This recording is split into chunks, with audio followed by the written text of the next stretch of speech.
This webinar mistake is costing you at least $50,000 a month. And if you do not fix it and learn how to do it right, you are going to burn cash. And the problem with this mistake is that top down, you cannot come back from it. Your entire webinar is done from the minute that you start promoting. And in this video, I'm gonna be sharing exactly how you can avoid this problem and nearly guarantee that you never run into it. So most people think the problem is their ads, their page, their emails or SMS, or even their presentations sometimes. But this one thing can absolutely kill all your results, and it's your topic. Now, I know that sounds fucking boring, but the reality is if your topic is wrong, your entire webinar is shot from the very start. Literally, your ads will not work, your page will not convert, and the people on your webinar will not show up and they won't turn into customers. And so how do you avoid picking a bad topic? There's two different things that we do to almost guarantee that you don't pick the wrong one. So what makes a good topic? The first thing, you have to understand what the dream outcome is for your audience. And so that's what your entire webinar is basically going to be structured around, is what is that dream outcome? And you need to get really clear on telling them what that dream outcome is. You have to talk to the right avatar. So before you do anything, before you pick a topic, you have to understand who your avatar is, what they want, and also how do you get the right person that has the money? Like, you can't just say, hey, do you want to get rich overnight? Because you're going to get the wrong type of person. And the second thing is curiosity around your unique mechanism to get that dream outcome. So you need to stand out from the rest of the competition. And so you need to have some type of unique mechanism that will get them there, right? And this is unique to you. But instead of guessing, instead of trying to create this out of thin air and running the whole webinar, building the whole thing out, running the ads behind it, and there are two things you can do to help you get this right.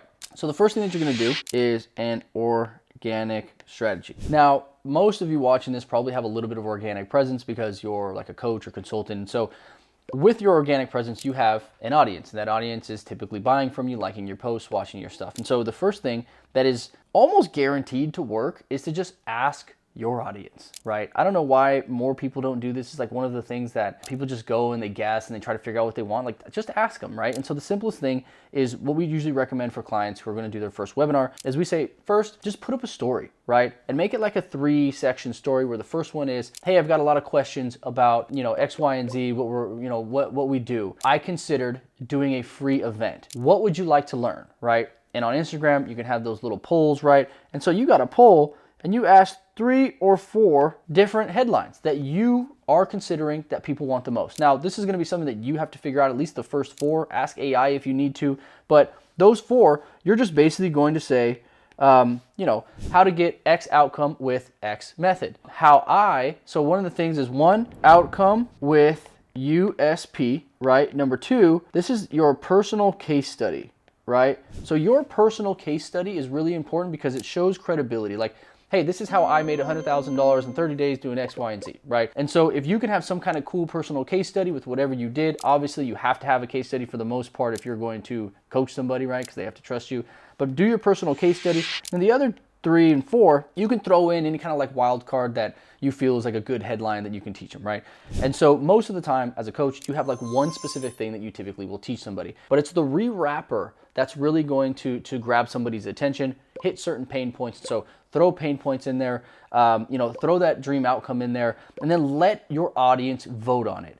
And whichever one takes the cake here, that's the one that you can do your first webinar on. And that's what I recommend, right? And so most of the time you'll find that like the one that wins is like 60, 70%.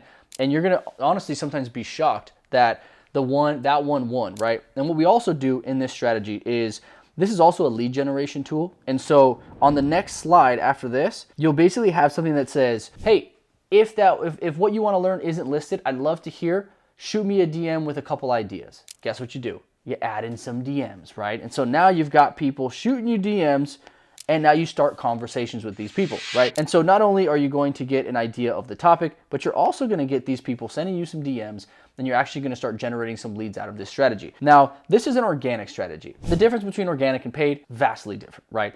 Just because your organic audience likes something, they're typically going to buy from you almost like no matter what. So when you run a webinar for organic, you get a higher show rate, you get a higher conversion rate. But if you've done this before and you take your organic webinar and you turn it into a paid webinar, your results are vastly different, right? And so the second method to make sure that you pick the right topic is to run ads, right? And not just any types of ads. What you're going to do is almost like a survey type of ad, right? And so number 2 is going to be a lead form ad. And this is the way that not only you can get the topic right, but you can also get the audience right. And so the way that we like to structure these lead forms is you're going to create anywhere between like 4 to, I would say, like 8 headlines or 8 topics that you want to test. And the key to this is you want to change one variable in your creative. And so typically, let's say you have like an image or a video, you usually want to do things that are completely different. So this is one image, the other image is like this, right? And they're completely different. But what you want to do with this is you want to have the same exact image, and the only thing you change is the headline, right? And so you have all your images, and this is just a different headline in each one, right? Different like top, it can just be like bold text. Like this thing doesn't even have to be an image. It can just literally be like text on the screen. And so this is basically going to be the headline that you're considering for your webinar. And so what you're going to say in your ad is, hey, we're hosting a free webinar or a free event on whatever you're trying to sell. And you're going to say, join the waitlist, right? That means that they're actually signing up for some type of event. And so you're going to get the same type of lead who wants to sign up for a webinar, right? I've seen this done with like downloads and stuff like that, but in my opinion, I don't think it works well for a download because it's a completely different buyer. Like somebody who's downloading something knowing that they don't have to spend the time on a webinar is different than somebody who's signing up for a waitlist to join an actual event, right? And so what you're going to say is, we're hosting this event, join the waitlist, fill out the form below, right? Now this form doesn't have to be really, really long, but the key to this form is 2 things. One, you want to see cost, right? So first, you want to see what your CPL is, right? So your CPL, your cost per lead. Your cost per lead is at least an indicator of the interest and the amount of leads that you're going to be able to get on this thing. But your CPL is not everything. And so the cool thing about doing these lead forms is that you can also see quality, right?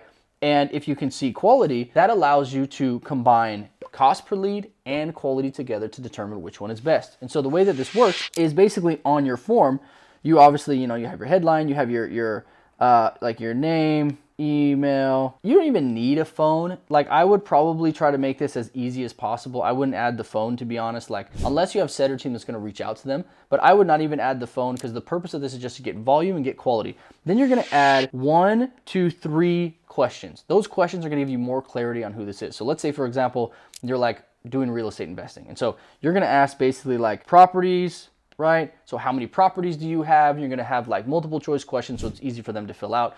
0, 1, 2 to 5, 5 to 10, 10 plus, right? 2, you're going to say something along the lines of like, what's your experience level, right? So if they have some type of experience level, or what type of investor are you, just starting out, flipper, wholesaler, etc., right? So you could add experience. And then number 3, you need to ask a money question, right? You need to ask how much money they have to invest or how much they'd be willing to invest into whatever it is that you sell, right? And not necessarily asking them to invest into like you particularly, but let's say when it's real estate, it's how much do you have to invest into your next property, right? Or if it's like some type of biz op, it's how much do you have to invest into growing this type of business, right? And you want to have multiple choice of 0 to 5,000. I like to go 0 to 5,000. I usually consider qualified. If somebody has less than 5,000, it's hard for them to pay for anything. But you may sell a $1,500 product, $2,000, $3,000 product, whatever. Decide what that like disqualifier is.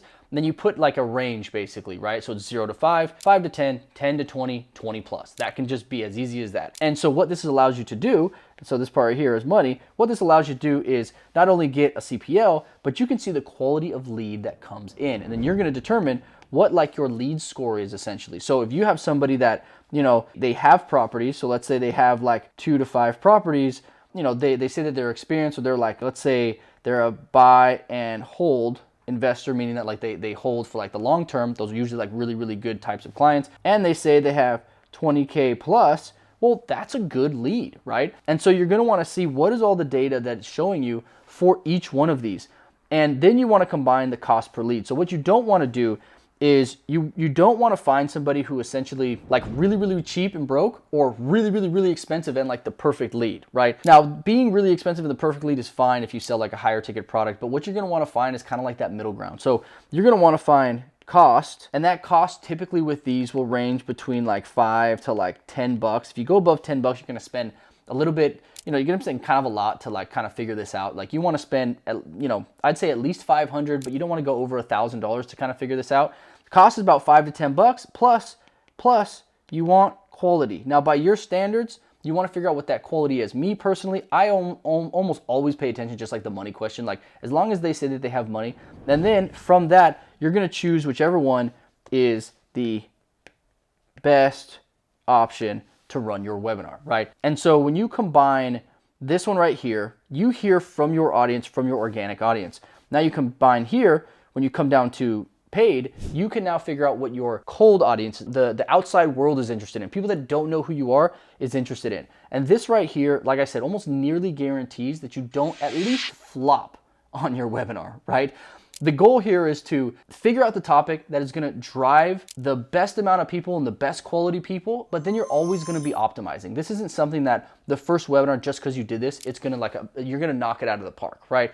But it is going to help you not end up in a situation where you get a low quality lead, they're not converting, you just burned $5,000, $10,000, $20,000 on the ads, burned your time, and it literally was a flop from the beginning. Because when you choose a bad topic, remember, you're at the very top. And so the topic is here, and everything trickles down from your topic.